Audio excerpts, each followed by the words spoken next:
This is ANN News Brief.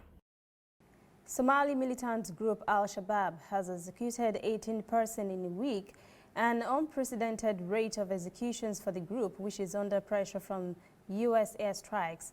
Militants put to death 4 persons in the southern Somali town of Jamame on Sunday. Firing squads shot and killed 2 men accused of being Somali government soldiers and a woman accused of being a spy for Kenya. Afterward, an 18-year-old man, Sir Nur Bakar Jura, was publicly stoned to death for allegedly raping a 16-year-old girl. Al-Shabaab firing squads killed 3 men accused of being Somali government soldiers on Saturday in the lower Shabelle region. In Bali town of the neighboring Middle Juba region, the militants executed a man accused of practicing sorcery.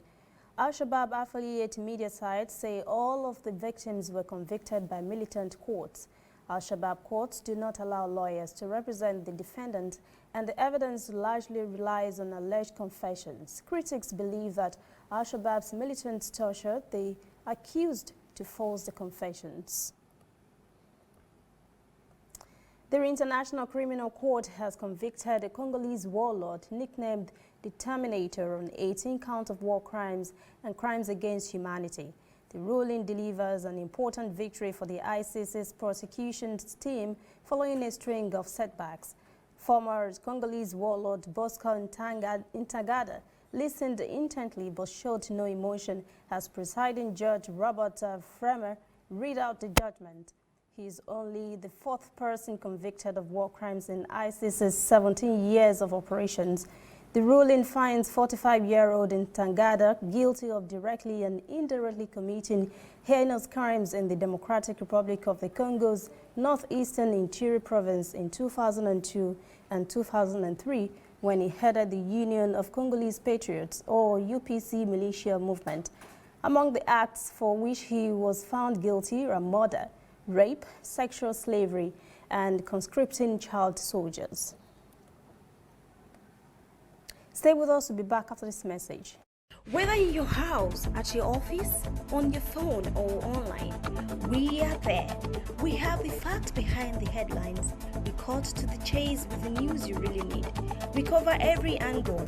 We are the bigger, better news network. We are African News Network, ANN. Watch ANN News on MITV from a truly African spirit. Cameroon says only a tiny fraction of the 250,000 Central African Republic refugees in the country have agreed to return to their country, saying they do not feel safe enough to return home. February peace deal and month of negotiations with Cameroon and the United Nations Refugee Agency have not done so much to instill confidence in them to do so. The CAR has been rocked by violence since 2013, when mainly Muslim Seleka rebels ousted then-President Francis Bozize, prompting reprisals from mostly Christian militias. Authorities reached a peace deal with 14 armed groups in February following United Nations-sponsored talks in Khartoum. It was expected to usher in a period of stability that would lead to the return of the almost 300,000 refugees, but only 6,000 have so far agreed to leave.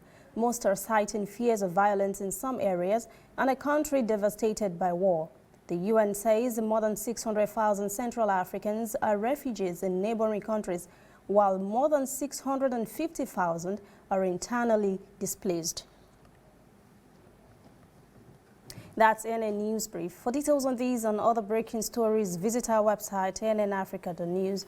Conversation continues on our social media platforms, Twitter, Instagram, and Facebook at ANN Africa TV. I am Lucy Adeyemi.